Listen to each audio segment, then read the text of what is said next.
SD सच्ची कहानियों पर आप सभी का स्वागत है। कई दिनों से मेरा दिल एक अजीब तरह से घबराहट का शिकार हो रहा था और उस दिन मेरा बेटा भी बहुत रो रहा था। 1 साल का हो गया था। इस बारे में मैंने अपनी ननद को कहा तो उन्होंने कहा कि तुम अपनी पुरानी बातों को भूल जाओ। तुम उसको सोचती हो तभी तुम्हें घबराहट होती है और वह तुम्हारा बीता हुआ कल था। आज तुम्हारा सब कुछ ठीक है तो तुम्हें घबराने की ज़रूरत नहीं है। मैं अपनी ननद की ये बात सुनकर थोड़ी तसल्ली में हो गई थी। उन्होंने कहा कि अब तुम्हारा बेटा भी 1 साल का हो गया है, तुम्हें डरने की कोई ज़रूरत नहीं है। फिर मुझे उनकी बातें सुनकर थोड़ी तसल्ली हो गई। उस दिन मैं अपने पति के साथ बाजार गई थी। इतने दिन से बाजार जाना चाहती थी, वक्त ही नहीं मिला था। आज इतवार का दिन था, मेरे पति भी घर पर थे। फिर हम लोग नाश्ता करने के बाद बाजार गए थे। अभी मैं कुछ ही चीज़ देख रही थी कि मुझे किसी ने पीछे से आवाज़ दिया। मैंने मुड़कर देखा तो अचानक एक भिखारी मेरे पास आया। उससे पहले कि वो भीख मांगता और मुझको दुआएं देना शुरू कर देता, मैंने अपना पर्स खोलकर उसमें से 100 का नोट थमा दिया। उस भिखारी को पैसे देकर मैं जो ही पलटने लगी तो अचानक से उस भिखारी ने मेरा दुपट्टा पकड़ लिया। बोला, दीदी ये पैसे वापस ले लीजिए। उसकी ये बात सुनकर मुझे बहुत अजीब लगा। ये पहला भिखारी होगा जो पैसे वापस लौटा रहा था। मैंने कहा, रख लो, क्या हो गया? मैंने पूछा तो वह अचानक मेरा पल्लू पकड़कर बोला, तुम वही हो ना? ये सुनकर मैं सुन्न हो गई। फिर मेरे पाँव पकड़कर बोला, दीदी मुझे पैसे नहीं चाहिए, बस मेरे चेहरे पर थप्पड़ मार दीजिए। ये कहकर वह खुद को दोनों हाथों से थप्पड़ मारने लगा। ये देखकर मैं डर कर जल्दी से अपने पति का हाथ खींच कर बोली, विनय घर चलिए। उन्होंने मुझे समझाने की कोशिश की। उन्होंने कहा कि तुम बाजार आई हो तो अपनी शॉपिंग करके ही घर चलो, लेकिन मैं नहीं मानी। मैं बहुत घबराई हुई थी। मैं वहाँ नहीं रुक सकती थी, ना ही अब मैं तसल्ली से शॉपिंग कर सकती थी। इसलिए उन्हें लेकर गाड़ी में बैठ गई और बगैर शॉपिंग किए घर वापस आ गई। अगले दिन मैं उस पागल भिखारी के बारे में पूरा दिन सोचती रही। नौकरानी ने आकर बताया कि दीदी आपसे बाहर कोई मिलना चाहता है। मुझसे? कौन है? चलो मैं देखती हूँ। मैंने दुपट्टा ओढ़कर जो ही बाहर निकली तो ये देखकर कांप सी गई थी। वही भिखारी मेरे दरवाजे पर खड़ा था। मैंने उस वक्त गेट बंद किया और मैंने जल्दी भाग गई। मुझे बहुत घबराहट हो रही थी। मैं अपने घर पर बिल्कुल अकेली थी, ये सोचकर परेशान हो गई थी। अंदर आकर मैंने सुकून का सांस लिया और सोचने लगी, ये भिखारी मेरे घर तक कैसे पहुंचा और ये क्यों मेरा पीछा कर रहा है। बहुत सोचा मगर कोई सिरा मेरे हाथ नहीं आया। शाम को विनय घर आया तो मैंने उससे उस भिखारी के बारे में कोई बात नहीं की। वे थके हुए आए थे, खामखा परेशान हो जाएंगे। मगर अब रोज मेरे घर के बाहर चक्कर लगाता रहता था। कभी कभी दरवाज़ा खटखटाता था और कहता था, भिखारी की बात सुन लो, मगर मैं गेट नहीं खोलती थी। उसकी बात सुनना तो दूर की बात थी, मैं बहुत डर में रहने लगी थी। मेरी रातों की नींद उड़ गई थी। अचानक से आधी आधी रात को आंखें खुल जाती थी। डर से सोने की कोशिश में ही सारी रात बीत जाती। पूरी नींद ना होने की वजह से तबीयत खराब रहने लगी थी। इसी तरह कई दिन बीत गए थे। मैं सोचती रही कि ये भिखारी आखिर क्या बात करना चाहता है। मैं तो उसको जानती तक नहीं। उस दिन पहली बार बाजार में ही देखा था उसको। एक दिन मैं तंग आकर खुद पति को ही बता दिया, विनय आपको वह भिखारी याद है ना? मेरे पति ने कहा, कौन सा भिखारी? विनय चाय पीते हुए बोले। मैंने कहा, वही जो उस दिन बाजार में मिला था, अजीब पागल सा। पति ने कहा, अच्छा वही पागल जिसको तुम देखकर डर के मारे शॉपिंग नहीं की थी और वापस घर आ गई थी? उन्होंने याद करते हुए हंसते हुए कहा था, अभी तुम उसी डर में जी रही हो। अब तो उस बात को काफी दिन हो गए हैं। उस किस्से को बीते हुए अभी कितने दिन हो गए? उस भिखारी के पीछे इतनी डरी हुई हो तुम? मैंने उन्हें बताया कि वह भिखारी रोज हमारे घर के चक्कर लगाता है और कई बार कहा कि मुझसे कोई बात करना चाहता है। मेरे पति बहुत हैरान हुए। अजीब बात है भाई, उस भिखारी को भला तुमसे क्या बात करनी है? वह बोले, यही तो मैं सोच रही हूँ कि उसको मुझसे क्या काम होगा। आखिर फिर एक दिन मैंने उनकी मौजूदगी में ही उस भिखारी को अंदर बुलाया और फिर जो वह अंदर दाखिल हुआ तो अचानक मेरी नज़र भिखारी के कपड़ों में छुपे हुए हाथ पर पड़ी, जिसमें वह चीज़ बंधी हुई थी, जिसे देखकर मेरी आत्मा तक कांप कर रह गई थी। अब सुनिए पूरी कहानी। मैं बहुत सीधी सादी आम सी लड़की थी। मुझे अच्छे बुरे की कोई पहचान नहीं थी। दुनिया में क्या हो रहा था मुझे कोई दिलचस्पी नहीं थी। अपनी मौज में रहती, कॉलेज से सीधा घर आ जाती और घर से सीधा कॉलेज। घर आकर खाना खाकर सो जाती। रात के खाने के वक्त उठकर मम्मी का हाथ पटाया करती थी। हम 2 बहनें थी। मैं छोटी थी। मेरी बड़ी बहन की मंगनी हो चुकी थी। 1-2 साल में शादी होनी थी। मैं इतनी अच्छी स्टूडेंट नहीं थी, मगर मम्मी पापा को बहुत शौक था मुझे पढ़ाने का, इसलिए थोड़ा बहुत मेहनत करके पास हो जाया करती थी। इसी तरह मेरे दिन बीत रहे थे। एक दिन मैं अपनी दोस्तों के साथ कॉलेज से घर वापस आ रही थी। एक लड़का खड़ा मुझे ही घूर रहा था। मैंने भी उसे देखा और नज़रअंदाज करके वहां से चली आई। अगले दिन फिर वही लड़का रास्ते में खड़ा नजर आया। मैंने देखा, देखने में ठीक ठाक था, मेरी तरफ ही देखकर मुस्कुराया था। फिर वह लड़का रोज वहां खड़ा नजर आता। मुझे भी उसकी आदत हो गई थी। कहता तो कुछ नहीं था, क्योंकि मेरी सहेलियां भी मेरे साथ होती थी। एक दिन मेरी क्लास में स्पीच चल रहा था और मैं उस स्पीच को छोड़कर जल्दी से निकल आई थी। मुझे बुखार महसूस हो रहा था। घर ज़्यादा दूर नहीं था तो मैं पैदल ही आ जाती थी और वह लड़का कॉलेज से थोड़ी दूरी पर खड़ा था। मुझे नजर आया, मैं चलती गई। उसने मुझे अकेले आता देखकर मुझे रोका। सुनो, उसने कहा तो मैं रुक गई। मेरा दिल धक धक कर रहा था। मैंने हिम्मत करके कहा, क्या है, कौन हो तुम और रोज क्यों मेरे रास्ते में खड़े होते हो? मुस्कुराकर बोला, तुम्हारे लिए। मैं उसकी बात सुनकर बहुत ज़्यादा घबरा गई। वो मेरी आंखों में आंखें डालकर कहने लगा, आई लव यू, मैं तुमसे बहुत मोहब्बत करता हूँ संध्या। उसका ये शब्द सुनकर मैं हैरानी में पड़ गई। ये तो मेरा नाम भी जानता था। मेरे हाथ पैर कांप रहे थे। मैंने पूछा, तुम मेरा नाम कैसे जानते हो? उसने कहा, नाम जानना कौन सा मुश्किल काम है, मैं तो तुम्हारे घर का पता भी जानता हूँ। ये सुनकर मेरे होश उड़कर रह गए थे। मैंने डरते हुए पूछा कि तुम क्या चाहते हो? वो बोला, सिर्फ तुम्हें चाहता हूँ। जब से तुम्हें देखा है मेरी रातों की नींद उड़ गई है, मेरा चैन खो गया है। मैं चाहता हूँ कि मेरी मोहब्बत का जवाब तुम मोहब्बत से दो। ये सुनकर मैं रुकी नहीं कि कहीं कोई देख ना ले। चलने लगी और वो मुझे बुलाता ही रह गया। लेकिन मैं भागती हुई घर आ गई। घर पहुंचकर दवाई खाई और सो गई। रात को तबीयत कुछ अच्छी हुई तो मैं उस लड़के के बारे में सोचने लगी। उसने अपना नाम रिंकू बताया था। उसको सोचते हुए मेरा दिल जोर जोर से धड़कने लगा। पहली बार था कि कोई लड़का मुझ में इतनी दिलचस्पी ले रहा था। मुझे बुरा भी नहीं लग रहा था। फिर रोज ही वह रास्ते में मिलता, मुस्कुराता, इशारे से राधे राधे भी करता। मैं शर्मा जाती। कुछ दिन बाद वो मुझे चिट्ठी देने लगा और मैं घर जाकर उसका चिट्ठी पढ़ती और फिर छुपा कर रख देती। फिर मैं भी उस चिट्ठी का जवाब चिट्ठी में लिख कर देने लगी थी। मुझे भी अच्छा लगने लगा था। हाँ, मैं उससे मोहब्बत करने लगी थी। पहली मोहब्बत का एहसास मुझे पूरा दिन परेशान किए रखता था।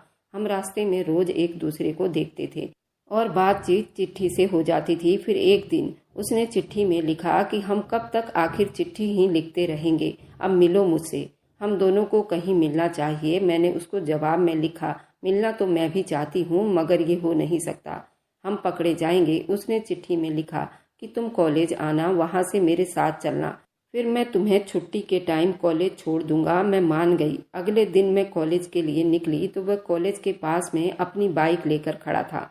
मैंने इधर उधर देखा और उसकी बाइक पर बैठ गई। वह मुझे एक पार्क में ले गया। वहाँ मुझे अपनी मोहब्बत का यकीन दिलाता रहा। कई वादे किए, बहुत कस्में खाए और कहा मेरे बगैर नहीं रह सकता। उसकी मोहब्बतों को देखकर मुझे खुद पर गर्व होने लगा था। मैंने तो कभी सपने में ये नहीं सोचा था कोई लड़का मेरी जिंदगी में आएगा और इतना मोहब्बत करेगा मुझसे। मैं बहुत खुश थी। उस दिन घर जाकर बार बार मुस्कुराती, उससे बात किए बिना रह नहीं पाती। बस वही मुझे हर जगह नजर आता था। घर में किसी को उसके बारे में नहीं बताया था। फिर अक्सर हम दोनों मिलने लगे, पहले पार्कों में, फिर होटल में, और फिर एक दिन मुझे अपने एक दोस्त के फ्लैट में ले आया। मैं घबरा गई। बोली, रिंकू, तुम मुझे यहाँ क्यों लाए हो? वह बोला, तुम अंदर चलो। मेरा हाथ पकड़कर मुझे अंदर ले आया। वह छोटा सा एक कमरे का फ्लैट था जहाँ मुझे लाया था। मोहब्बत और लगाव भरी नजरों से देखते हुए कहा, मैं जल्द घर वालों को तुम्हारे घर भेज दूंगा। और फिर मैं भी उसकी चिकनी चुपड़ी बातों में आकर अपना आपा गंवा चुकी थी और अपनी इज्जत भी गंवा चुकी थी, क्योंकि मैं उसकी मोहब्बत में बहुत मजबूर हो गई थी। उसकी बात मानने के अलावा कोई चारा नहीं था मेरे पास। घर आकर मैं बहुत रोई और बहुत पछताई। मैंने ये क्या कर दिया? मैंने किसी के बारे में इस हद तक कैसे जा सकती हूँ? लेकिन अगले दिन रिंकू ने फिर से मुझे अपनी मोहब्बत का यकीन दिलवाकर सब कुछ भुलवा दिया। कुछ दिनों से अब मेरी तबीयत खराब रहने लगी थी। पूरे बदन में दर्द रहने लगा था। मेरा जिस्म बेजान सा होने लगा था। एक दिन कॉलेज में चक्कर आ गया तो मेरी दोस्त ने मुझे पास के एक क्लिनिक में जबरदस्ती लेकर गई, जहां मेरे चेकअप के बाद डॉक्टर ने मुझसे मेरे हस्बैंड का नाम पूछा, जिसे सुनकर मैं चौंक गई और मैंने अपने सहेली की तरफ देखने लगी। मेरी सहेली बोली, डॉक्टर साहब, ये तो कुंवारी है, शादीशुदा नहीं है। उस डॉक्टर ने मेरी तरफ अजीब नज़रों से देखा और कहा, फिर ये बच्चा किसका है? बच्चा? मेरे पैरों के नीचे से जमीन सरकने लगी। ये सुनकर मेरा सर घूम कर रह गया था। डॉक्टर क्या कह रही थी मुझे कुछ सुनाई नहीं दे रहा था। मेरी सहेली रूपा मुझे क्लिनिक के बाहर ले आई और बताया कि मैं माँ बनने वाली हूँ। उसने मेरी हालत देखकर मुझसे और कुछ नहीं पूछा और तसल्ली देते हुए बोली, मैं किसी को कुछ नहीं बताऊंगी, इस राज को राज ही रखूंगी। इस वक्त तुम्हारी ऐसी हालत नहीं है मैं तुमसे कुछ सवाल जवाब करूं। उसने मुझे घर तक छोड़ा और चली गई।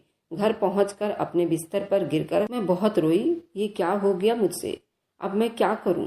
कैसे मैं किसी को अपना मुंह दिखाऊं? दुनिया को, अपने घर वालों से क्या कहूंगी? इस वजह से मेरी तबीयत इतने दिन से खराब थी। उफ, मेरा सर फटा जा रहा था। सोच सोच कर आगे क्या होने वाला है। अगले दिन मैं रिंकू से फिर मिली और उसको सारी बात बताई। वह बिल्कुल परेशान नहीं हुआ, कहने लगा, घबराओ नहीं, मैं जल्दी अपने घर वालों को भेजूंगा। तुम अपने घर में बात करो, वे नहीं मानेंगे तो हम दोनों भागकर शादी कर लेंगे। वह फिर मुझे सपने दिखाने लगा। उस दिन मैंने कॉलेज में रूपा को सब कुछ बता दिया था। मैं किसी से मोहब्बत करती हूँ। हम छुप छुप कर मिलने लगे थे और ये बच्चा उसी का है। अब बताओ मैं क्या करूँ? वह कहने लगी, मुझे कुछ समझ नहीं आ रहा। बस तुम उस लड़के को कहो कि जल्दी से जल्द तुम्हें ब्याह कर ले जाए, वरना बहुत बुरा होगा। अभी इस बच्चे के बारे में कोई नहीं जानता। अगर कुछ महीने और बीत गए तो छुपाना मुश्किल हो जाएगा। मैंने उसे बताया कि उसने अपने घर वालों को भेजने को कहा है। आज मैं घर में जाकर बताऊंगी मैं किसी को पसंद करती हूँ। घर आकर मैंने मम्मी को बताया, मम्मी मैं किसी लड़के को पसंद करती हूँ, शादी करना चाहती हूँ। वह लोग मेरे लिए रिश्ता मांगने आना चाहते हैं। मम्मी ये सुनकर बहुत गुस्सा हो गई कि अब तुम खुद लड़का पसंद करोगी? ये परवरिश की है मैंने तुम लोगों की। खबरदार जो कोई वहां से आया तो मैं मना कर दूंगी। नहीं, अभी तुम्हें आगे पढ़ना है, शादी के चक्कर में नहीं पड़ना। वक्त आएगा तो हम देखभाल कर अच्छा रिश्ता ढूंढकर तुम्हारी शादी कर देंगे। फिर से बोलने के लिए मैंने अपना मुंह खोला ही था कि मम्मी बोली, बस मुझे और कुछ नहीं सुनना।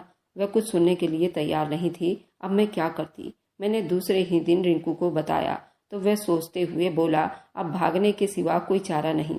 तुम प्रेग्नेंट ना होती तो इंतजार कर लेता, लेकिन अब ऐसी हालत में कोर्ट मैरिज ही एक रास्ता है। इस समस्या का तुम ऐसा करो, आज रात अपना जरूरी सामान लेकर तैयार रहना। हम रात को भागकर सुबह कोर्ट मैरिज कर लेंगे।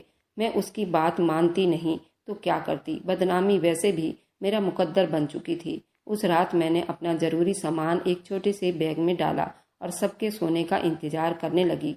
जब सब सो गए तो मैंने हिम्मत करके बैग उठाया और चोरी से निकल आई। बाहर निकली, नुक्कड़ पर रिंकू बाइक लेकर मेरा इंतजार कर रहा था। मैं बाइक पर बैठकर उसके साथ निकल आई। जहां बहुत दूर पर एक बाइक उसने एक बंगले के पास रोका और मुझे अंदर आने को कहा। मैंने पूछा, ये किसका घर है? वो बोला, उसके दोस्त का घर है, आज रात यहीं रुकेंगे। मैं झिझकती हुई अंदर दाखिल हुई। वहाँ बहुत सारी लड़कियां थी और मर्द भी थे। वहां से होते हुए ड्राइंग रूम जैसे कमरे में मुझे ले आया। वहां एक बड़ी चंट सी औरत बैठी हुई थी। वह पान चबा रही थी। ले आए लड़की रिंकू? औरत रिंकू से बोली। देख लो रिंकू। वह कमीनेपन से मुझे देखते हुए बोला, अच्छी है बहुत, मेरे पैसे दो, मुझे देर हो रही है। मैं जो हैरान परेशान खड़ी थी, कभी उस औरत को देखती तो कभी रिंकू को देख रही थी जो उस औरत से पैसे वसूल कर रहा था। मैं चिल्लाई, रिंकू ये सब क्या है?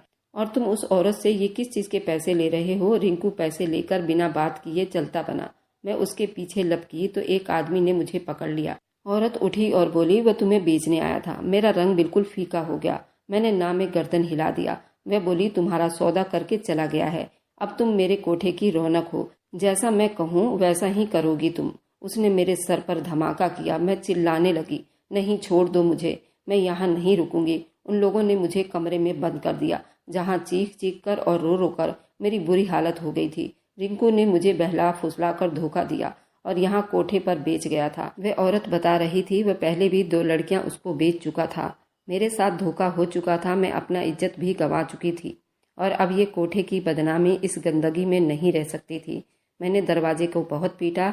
भगवान के वास्ते दिए मुझे जाने दो। मगर उन लोगों को ऐसी चीख पुकार की आदत थी। मेरी आवाज किसी ने नहीं सुनी। थक हार कर मैं चुप हो गई थी। उस औरत का खास चमचा और लड़कियों का दलाल, जिसका नाम नासिर था, मेरे लिए खाना पीना लेकर आता और रोज समझाता कि जिद ना करो, बात मान लो। और वहाँ की ताराबाई मुझे बहुत मारती थी। आज वह खाना लाया, मैंने चुपचाप खा लिया।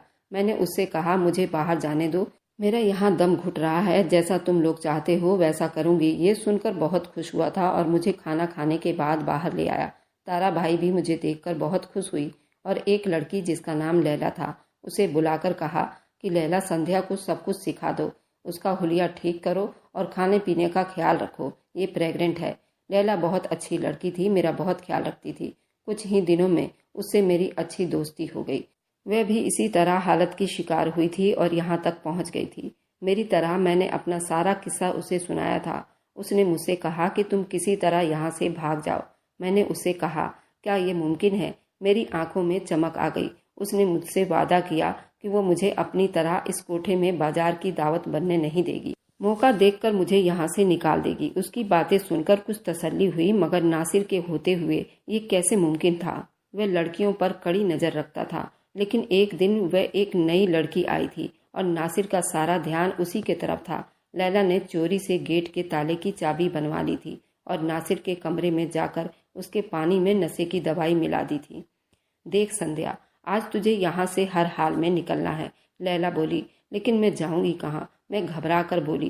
तो लैला ने कहा कि देख, ये दुनिया बहुत बड़ी है संध्या, बस हिम्मत करनी होगी, तुम्हें कहीं भी सहारा मिल जाएगा। इस जगह से तो अच्छी जगह मिल ही जाएगी तुम्हें, लैला बोली। मैंने सर हिलाकर उसकी बात पर ध्यान दिया।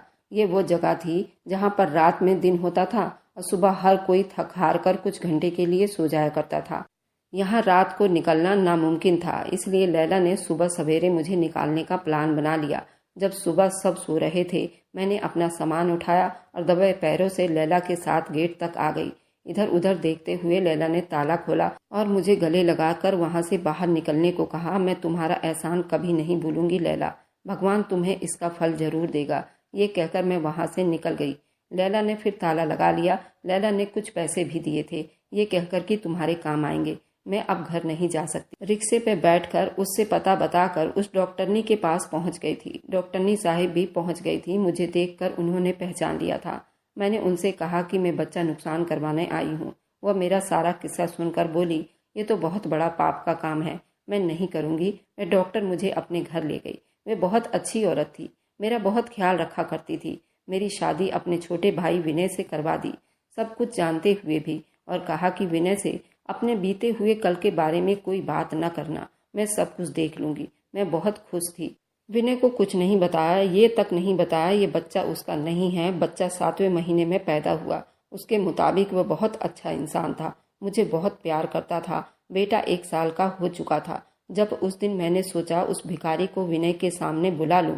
क्या बात करना चाहता था आखिर मुझसे? मैंने मेन गेट खोलकर उसे अंदर आने के लिए कहा। वह अंदर आया तो मेरी नज़र उसके कपड़ों में छुपे वे हाथ पर पड़ी, जिसमें वही घुंघरू की पट्टी बंधी हुई थी जो नासिर के हाथ में बंधी होती थी।